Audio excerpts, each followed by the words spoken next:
His mother, the late much missed Princess of Wales, Diana, I cannot help thinking of her because when those boys were young, she made them promise to each other that they would always be friends and always support each other and always love each other.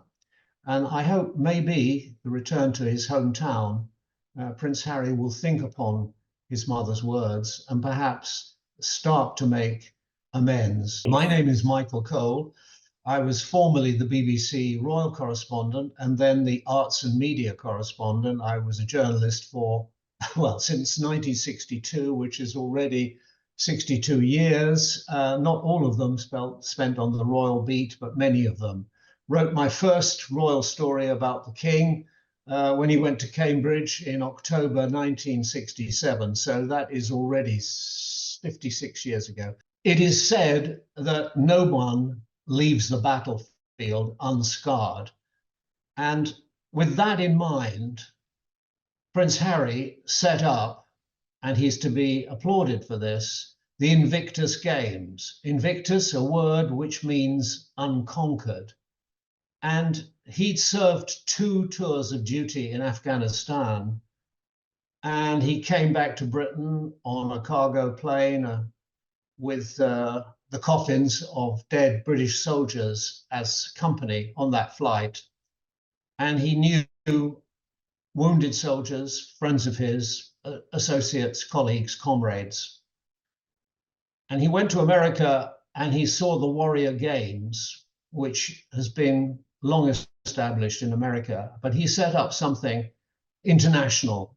And the Invictus Games began in London in 2014 and has now attracted 17 nations from around the world. And they're wounded ex-service people, traumatized people, people who've got terrible wounds and are coping with them.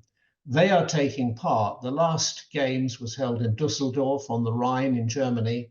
And earlier this year, the Duke of Sussex and his wife, Meghan, Duchess, went to Whistler in British Columbia, Canada, because they're setting up a winter sports version of the Invictus Games. So Prince Harry is coming back to London, the city of his birth, to take part in a service at St. Paul's Cathedral, the Cathedral Church of London, during which he will make a reading, he will do a reading during that service. He'll be coming from his home in California. He's been living there in self-imposed exile for a number of years now. His wife, Meghan Markle, the Duchess of Sussex, will not be accompanying him, nor his 2 children, Prince Archie and Princess Lilibet. They'll be staying in California. While he's here, I would suspect and expect Prince Harry to have a word with his father, to see the king. The king has always made it clear that the door to his offices and his home will always remain open to his younger son, who he calls my darling boy. Obviously, there's bad blood in the family. People are he's at daggers drawn with his older brother, Prince William, which is the greatest pity, because when Prince Harry got the Invictus Games going, he did it in company with the Duke and Duchess of Cambridge, who are now the Prince and Princess of Wales, William and Kate. They all worked together on this because Prince William had also served very well in the services in the RAF principally. And but they're not on speaking terms. I would think it would be very unlikely for Prince Harry to see his older brother. There's too much bitterness between them at the moment for that. But the prince will be here in London, where he was born, at the hospital in Paddington. And of course, his mother, the late much missed Princess of Wales, Diana, I cannot help thinking of her because when those boys were young, she made them promise to each other that they would always be friends and always support each other and always love each other. And I hope maybe the return to his hometown, Prince Harry will think upon his mother's words and perhaps start to make amends towards a reconciliation with his brother, which at this moment is a very long way away. As Muhammad Ali said in a completely different context, there are two chances of that happening, slim and none. And I would put my money on none. I don't believe that Prince William is ready to speak to his brother. The hurt is too deep, it is too real, it is too raw, because his younger brother, Harry, has done something which Prince William will find it extremely hard to forgive. Most men can forgive personal insults. My goodness, I've been insulted by experts. Men can put up with that. But what they don't like is their significant others, their wife or their partner, being insulted.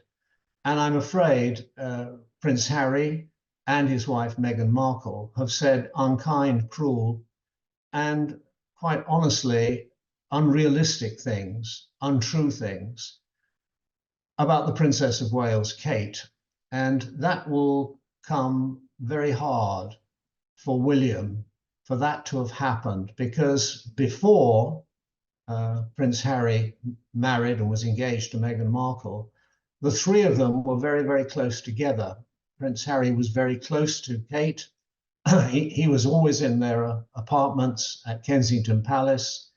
I mean, Prince William, I think, got a bit fed up with him being so close to his wife, but they were on extremely close terms, and the three of them couldn't have been happier together. But of course, that was all pre-Meghan, as the Invictus Games was pre-Meghan. And when you look at the Invictus Games, it is a brilliant initiative. It is something that needed to be done, but Prince Harry saw the need and did something about it. And it has been a huge success. It means a great deal to the participants and their families that these people, young people, vigorous people with a lot to give, can put all their resources and all their efforts and all their hopes into the games that they take part in. Gives them a meaning for their life, gives them a sense of achievement. Now, he did that, and I think he deserves huge commendation for what he's done. He's also a very good public speaker. And when you hear him, I cannot help but feel that there's a great loss here. This country, Britain, has lost the services of a young prince who had the best of intentions and was extremely popular. And he, Prince Harry, has lost a lot too, because he said that he will always regard this country, Britain, as his home, and he loves it. Well, they've both lost. We've lost, he's lost, by this terrible hiatus, this distance between them. It is always, in fact, there are very few worse things in the world than seeing brothers at war with each other. And when it's brothers of the royal blood, it's somehow even worse, because these two young men had lives of unbelievable privilege. They were given every advantage the world can possibly convey and bestow. And yet they haven't been able to resolve their differences between them. It's a great pity. And I hope that while he's in London, Prince Harry thinks about that and perhaps takes the first steps to trying to bring about a reconciliation. I think you can only look at the reality. Before he was engaged, before he was married, he was the happy prince. He was the boy joking with Usain Bolt on the running track. He was always having fun. He was always being cheeky and rude, even on this day today, the 13th anniversary of the wedding of his older brother, Prince William, and Kate Middleton, now Prince and Princess of Wales. He was always there saying the perhaps sometimes rude and cheeky things, but he was part of this country and he was enormously popular. And all of that changed after the wedding. And I think it's the greatest pity because this country and this royal family could not have gone further out of their way to welcome Meghan Markle into the country and into the royal family. The Prince of Wales, as he then was, now King, King Charles III, paid Meghan Markle the greatest of compliments. He offered to walk her down the aisle when she married at St. George's Chapel at Windsor, because her own father, Thomas Markle, was estranged from her, as are most of the members of her family. And he did that. He didn't have to do it, but he did it as an act of love and welcome. And the late Queen, Queen Elizabeth II, went out of her way to become friendly with Meghan's mother, Doria, during that period. And when the carriage ride went through Windsor Great Park, the crowds were 20 deep, cheering to the echo this new, young, newly married couple. Every single newspaper in this country, the national, Sunday, local, regional, weekly, they all welcomed her. The phrase that was a breath of fresh air, we're glad to see her. It was universal. Very rarely across the press is there unanimity, but there was unanimity in the welcome that was extended to her. The fact that it's turned so sour, resulting in the Prince and Meghan and their newly born young son, Prince Archie, disappearing, going into self-imposed exile, first in Canada and then in California, which maybe was her original intention anyway and destination. It's the greatest pity because in this world there's enough trouble, and blessed are the peacemakers because they will inherit the earth, and somebody has to make peace there. When Buckingham Palace announced that after prostate surgery at the London clinic, it had been discovered that the king had cancer.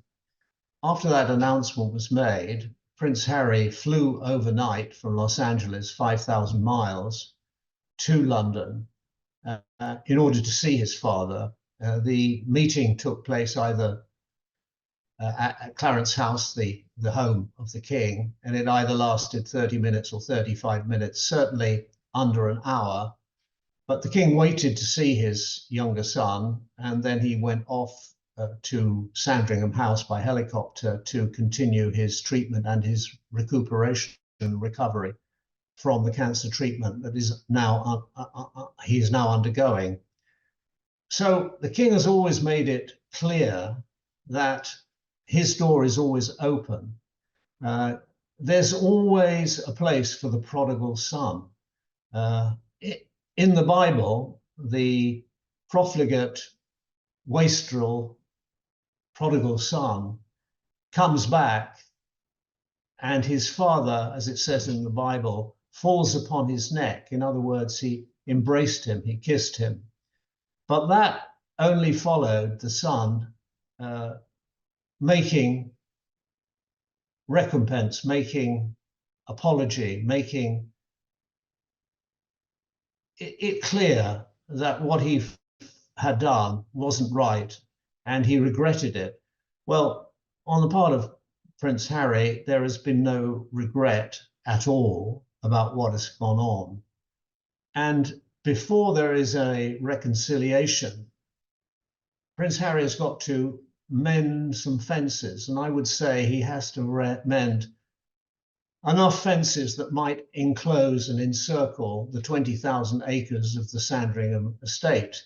And with regard to Meghan Markle, the Duchess of Sussex, in her kitchen in Montecito, I think she's going to have to bake a humble pie, probably as tall as a Californian redwood, and then eat it, because the allegations that have been made against, in particular, the King and the Princess of Wales, Kate, who is battling her own cancer, undergoing her own cancer treatment at this moment, are particularly egregious allegations in quite clear terms in the interview they gave with Oprah Winfrey, and in his book Spare, and in a book that has been written by a man called Omid Scobie, who is a fan of the Sussexes and more or less their amanuensis, a book called Endgame.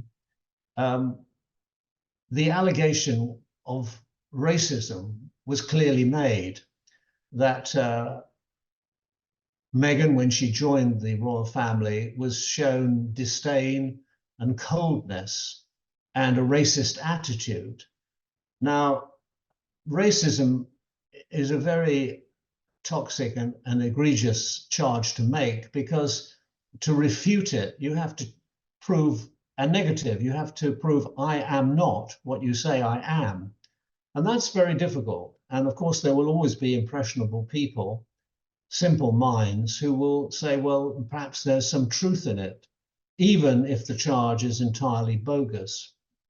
It's particularly bogus in the case of the king, because like his mother before him, he's devoted his life to not only leading the very diverse country, which is the United Kingdom today, but he's the monarch of 14 overseas realms, and he's the head of the Commonwealth, which spans the globe and includes people of all different religions, races, ethnic backgrounds. And to make that charge against the king, who by his actions throughout his life has shown the obverse, the opposite, the negation of racism, is very, very hard indeed. But the charge has been made, and in particular against Prince William's wife. And he will find that very, very difficult to forgive. I think she, the Duchess of Sussex, probably has her own agenda. She has very clear objectives. She has her future probably mapped out. And I think whether or not she comes back to Britain will depend upon what she wants and how she sees things developing. It's quite wise on the part of both the Duke and Duchess of Sussex that she didn't accompany him on this trip, because this trip is all to be about the Invictus Games. And were she to have been with him, the focus would inevitably have been on her. She is trying to develop a career, a media career, launching a lifestyle brand called American Riviera Orchard. And she's making videos for Netflix. They have a $100 million contract with Netflix. Netflix doesn't give out contracts of that size for nothing.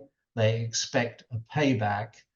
And the first, most recent announcements in that regard is that she's going to do a lifestyle and cookery series of television presentations based upon what she did before she was a member of the royal family, when she ran a blog called The Tig, named after a favorite Italian wine of hers. And essentially that's what it will be. Whether it succeeds or not, the public will tell us. The Prince is going to do a series about polo, not water polo. That's very much Prince William's sport, but the polo on ponies, hockey on horseback, as it's often called. Probably one of the most expensive sports you can possibly imagine, apart from ocean-going racing in a yacht, which somebody once described as standing under a cold shower, ripping up 50-pound notes. Polo must be a very, very expensive sport. You need at least 2 ponies, preferably 4. You need at least 2 grooms, preferably 4 grooms, to look after each pony. And it is the sport of very rich people. Anybody who remembers the film Pretty Woman will remember that the Julia Roberts character goes to the polo ground near Los Angeles wearing, I think it was a brown polka dot dress and a nice hat. It was her Eliza Doolittle moment. She was passing herself off, not as the escort prostitute she was, but as a lady. And in America, polo is for the upper classes or for the moneyed classes, the wealthy people. I don't think in South Los Angeles, in Watts and in Compton and other areas where the black community live, I don't think there are many polo grounds down there. I think there are probably plenty of basketball courts. But whether this has a wide appeal, I do not know. One thing we can say about Prince Harry, though, he's a brilliant equestrian. He's a brilliant horseman, even better than his older brother, William. He really is. He knows how to ride. I know people who've ridden with him and actually were helped him, taught him when he was young. And he is a brilliant polo player, as he has shown on many occasions. So maybe there'll be some interest in that. Maybe there'll be a great deal of interest in her lifestyle. At the moment, it's been launched. American Riviera is that stretch of the coast near where they live, near Santa Barbara. So it's not the most beautiful part of the California coast. If you go far north to the Big Sur, north of San Francisco, that's much more scenic. But it is a very lovely coast, and American Riviera Orchard. The first product that she's produced under this banner has been strawberry jam. I don't know whether anybody's been able to buy a pot of it yet. 50 influencers will send a copy. I didn't get my pot of jam, but they've gone to her friends. We don't know what it's going to be priced at, but I'm afraid the king got there before them, because when he was the Prince of Wales and owned the Duchy of Cornwall, he started the brand Duchy Organic, and Duchy Organic, in a very well-known supermarket in Britain, sells jars of strawberry jam for £2.80. Well, we understand that in America, there's a supermarket in Los Angeles which retails the products produced by famous people, and a jar of honey can cost anything up to $250. So we'll have to see what the price point is. We'll have to see what the appeal is, and we'll have to see how good Meghan Markle is at selling her products. She also, of course, has political ambitions. She's made no secret of the fact that she is committed to the Democrat cause, and perhaps she has ambitions. People from show business in California, notably Ronald Reagan and Arnold Schwarzenegger, have all come from Hollywood and made great success in the political field. So maybe the girl who was sixth on the call sheet for the legal soap opera Suits, maybe she will branch out and go into politics. Well, we can only wait and see.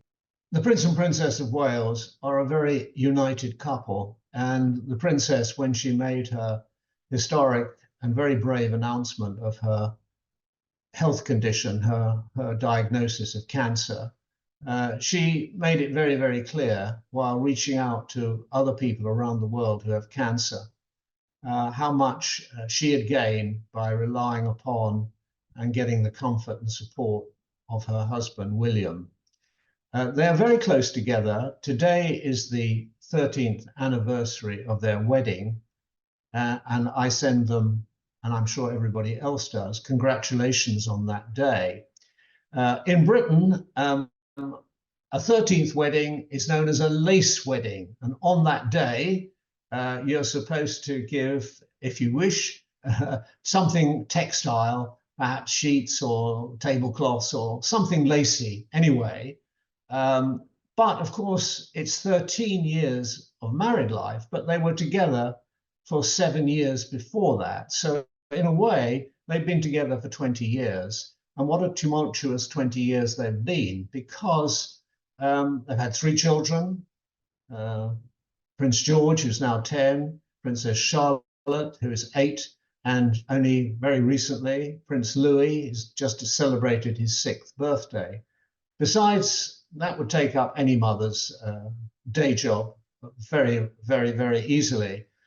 But in addition to that, the princess has made a great success of her royal role. She wasn't brought up expecting to be possibly the future queen, but she's learned on the job and she's done extraordinarily well.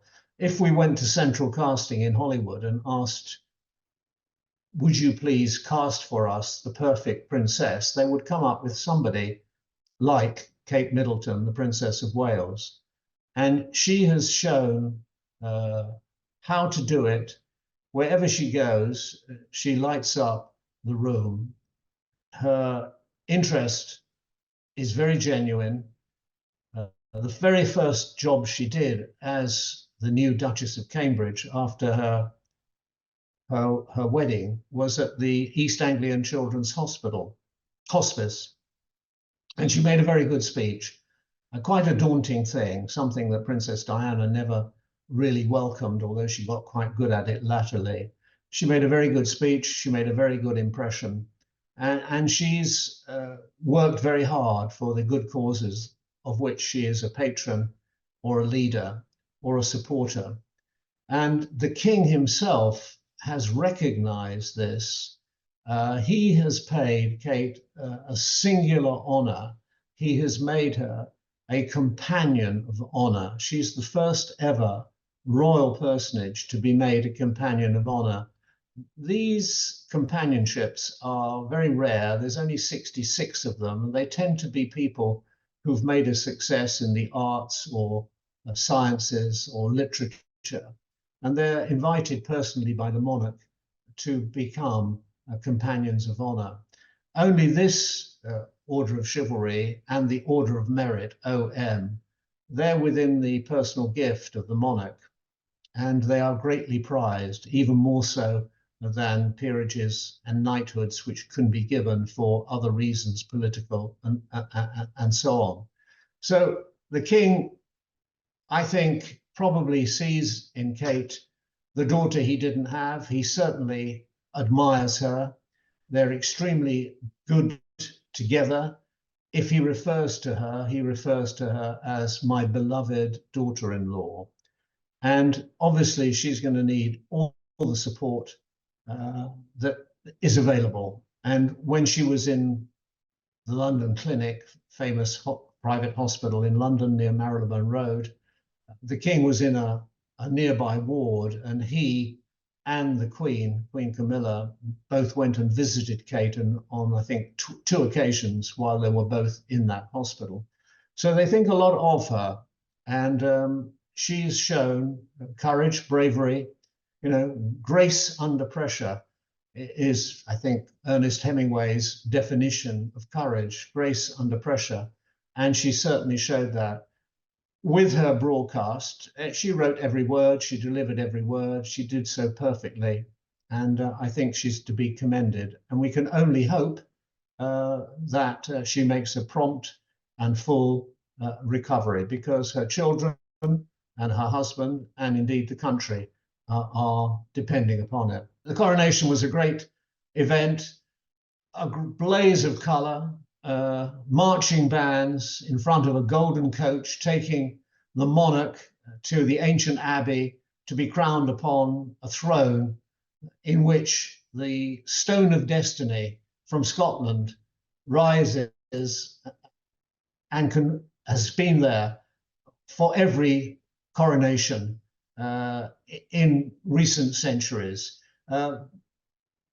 Britain hadn't seen the coronation of a king for 84 years, since 1937, the coronation of King George VI, King Charles's grandfather.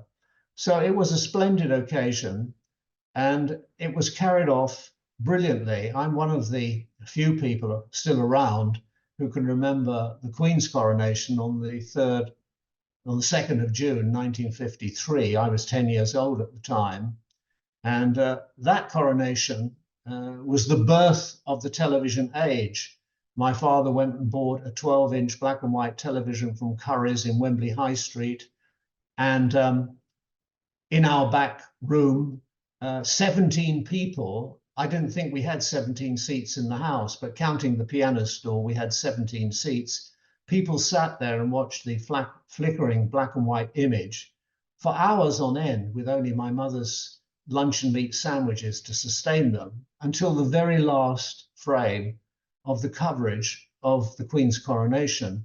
And that ushered in, as I say, the television age when Richard Dimbleby, the BBC's main commentator, high up in the rafters of Westminster Abbey, whispered, using the historical present tense, "The Queen is crowned." I mean, it sent the hairs on the back of my 10-year-old neck up and actually made me want to be a television reporter, which in due course I did become. So that was a great event. The King's coronation was very different. It was to some extent slimmed down, but the King takes a great interest in royal rigmarole, and every single bell and whistle of the service was included. It was an hour shorter than the Queen's, and instead of 8,000 people inside the Abbey, and I don't know how on earth they got them all in with their coronets and robes, but 8,000 people in 1953, it was only 3,000. But it was a great event with beautiful music and great spirituality. And people, of course, admired it as a great spectacle. They admired the precision, they admired the planning, but also they recognized that this coronation is the most important moment in any reign, and it guarantees, it cements, it confirms our freedoms under the crown. That is why it is so important. There's no moment in a reign that is more significant than a coronation. And it was brilliantly carried off. And we went on without any pause to what was the first year of an excellent reign. The King did extraordinarily well in the first complete year of his reign, with state visits to Germany and then France, a visit to a Commonwealth country, key Commonwealth country, Kenya. He did extraordinarily well and had the coronation in the middle of it. That's why it was such a shock and such a setback in January to know that he was going into hospital, and then to know a little bit later that cancer had been detected. So it was, I think, the first year, people will be saying, well, it's not been an easy year, but the King now has been given the all clear to resume public-facing duties. That indicates to me, and I think to the medical profession worldwide, that the treatment is being effective, and that he now feels confident that he can look forward to maybe, perhaps, taking the salute at the Sovereign's Parade, the trooping of the colour. The first visit by the King and Queen, Queen Camilla, tomorrow, Tuesday, will be to a cancer treatment centre. Then, later in the year, there is, as I say, the trooping on the 15th of June, Royal Ascot at the end of June. It would be a good thing if the King could be there because he owns the racecourse. And then in the autumn, there's the CHOGM, the Commonwealth Heads of Government meeting on Samoa in the South Pacific, and then tours of Australia and New Zealand with the Queen. So there's a busy calendar ahead. And if he can manage it, there are 3 garden parties in London and a further one in Scotland when he stays for a week at Holyrood House. But all of these events are being taken on a day-to-day basis. He's obviously been advised by his physicians and his specialists, and we're hoping that he is able to complete it. And one thing which I can say for absolute certainty is that I've rarely, if ever, seen the King look so happy. That is counterintuitive because he's got cancer.